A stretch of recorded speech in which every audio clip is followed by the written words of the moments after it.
receiver. And the pineal gland is a tiny gland that sits between the back of your throat and the back of your head. And the pineal gland's primary function in normal three-dimensional reality is it manufactures two neurotransmitters called serotonin and melatonin. I mean, it has some other functions, but let's talk about that. Right. Now, the moment you wake up in the morning and your eyes open up and the wavelength of visible light is perceived in your eye, that wavelength of light hits the optic nerve, and the optic nerve sends a signal to a nucleus, which then sends a signal to another part of the brain, and then all of a sudden, the pineal gland gets the signal to make a chemical called serotonin. Serotonin is the daytime neurotransmitter. Right. Our brain will go into what's called beta brainwave patterns, and now we're alert, we're aware, we are aware that we have a body, we're aware that there's an environment, and we're very aware of time. Now, the inhibition of light, or the loss of light, when it gets dark, all of a sudden there's no more wavelength of light, the pineal gland switches off, and it takes serotonin and it begins to make another chemical called melatonin. Melatonin is the nighttime neurotransmitter, and melatonin then begins to change our brain waves into alpha, theta, and ultimately delta, and the body now can go into restorative sleep. So serotonin gets us up, melatonin puts us to sleep, and it's a function of what's called the circadian rhythm. How the sun rises and sets, people get used to that rhythm, right? Yes. So, however, there's latent systems in the brain when the pineal gland becomes activated, it has tiny little crystals in it that are calcite crystals, calcium carbonate crystals, and they're kind of rhombohedrons. They're 6-sided, 8-sided, and they're stacked on top of each other. And I found the research to show that the pineal gland has some very unusual properties.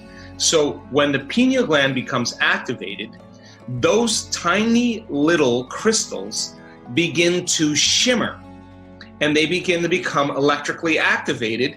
And once they become electrically activated, they become sensitive to frequencies. Not frequencies of light.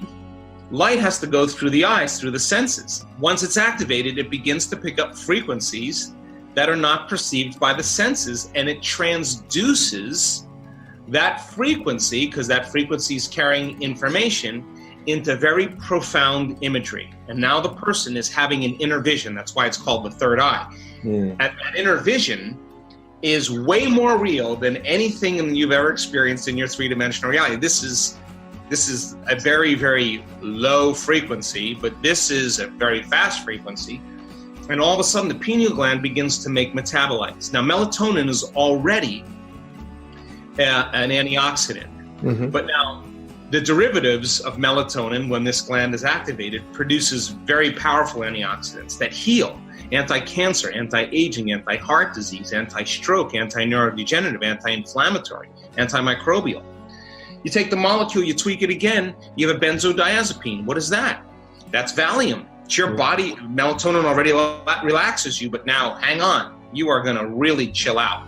You're going to be, survival centers in your body are going to be shut off, because that's what benzodiazepines do. They shut off your survival centers. So now you feel relaxed.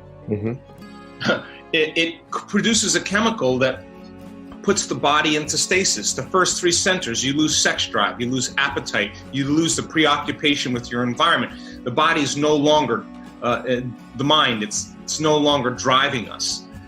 Now you can dream without being interfered with your body. It produces a chemical that's the same chemical found in electric eels. Now the nervous system becomes amplified. Now it's electric. Your brain is going to switch on, and you're going to have a lot of energy in there. And it produces that same chemical called dimethyltryptamine, which is a very powerful hallucinogenic.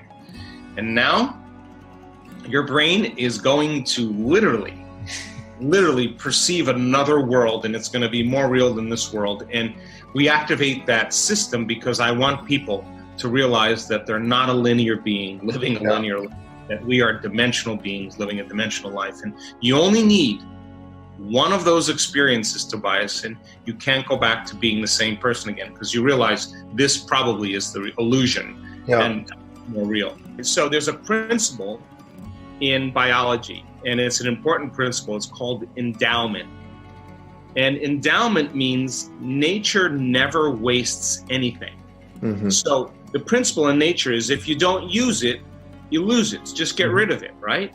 So why do we have 98.5% of our DNA unused and it hasn't gone away? Why do we have this gland that hasn't been used by its full capacity? How come it's still there? We have all this, how come we have these big brains and we're not capitalizing off of that? Because those systems are waiting to be activated. It's our divine aspect of ourselves. So yes, it takes a great effort. Yes, it takes a great will. But just like anything else, once that system begins to switch on, everybody says the same thing. That was so worth the effort. So I know that so when you start pumping that cerebrospinal fluid, there's little cilia on the end of the pineal gland, little hairs, and when the fluid starts moving through the brain, through those caverns, it tickles the hairs. When we have people inhale and they hold their breath and they pump that fluid, they're pushing that fluid up against those crystals. And the crystals, this is research now, have a piezoelectric property. What does that mean? When you compress those crystals, the compression of those crystals, mechanical stress, turns into an electrical charge. Now, once they're electrically activated, they start to shimmer.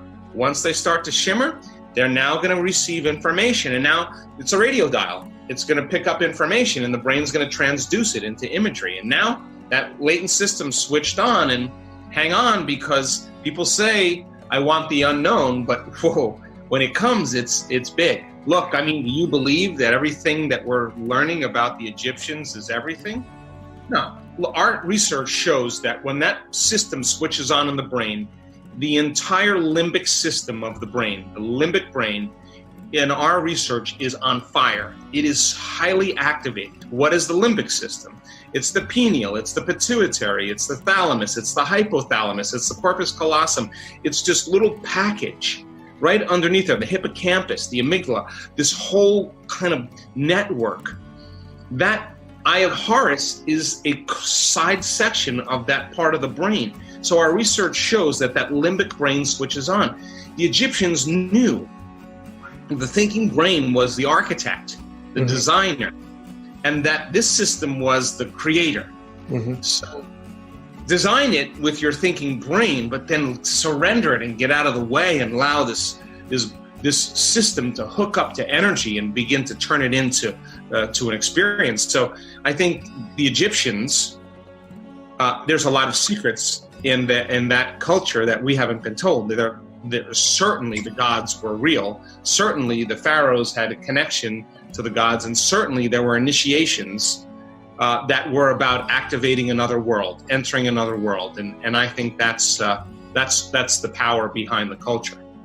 Another amazing speech by Dr. Joe Dispenza. I hope you enjoyed it and found valuable information about pineal gland activation. Still, we have our daily challenge to finish, so complete the quote challenge.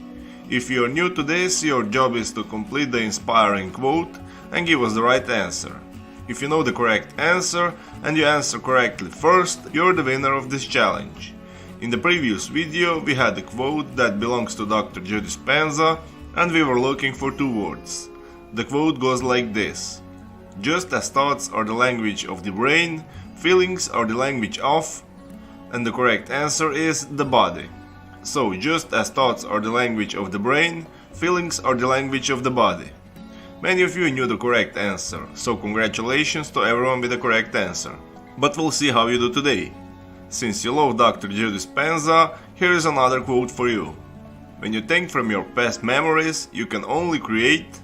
So we are missing for two words. If you know the correct answer, be the first one with the right answer and win this daily challenge.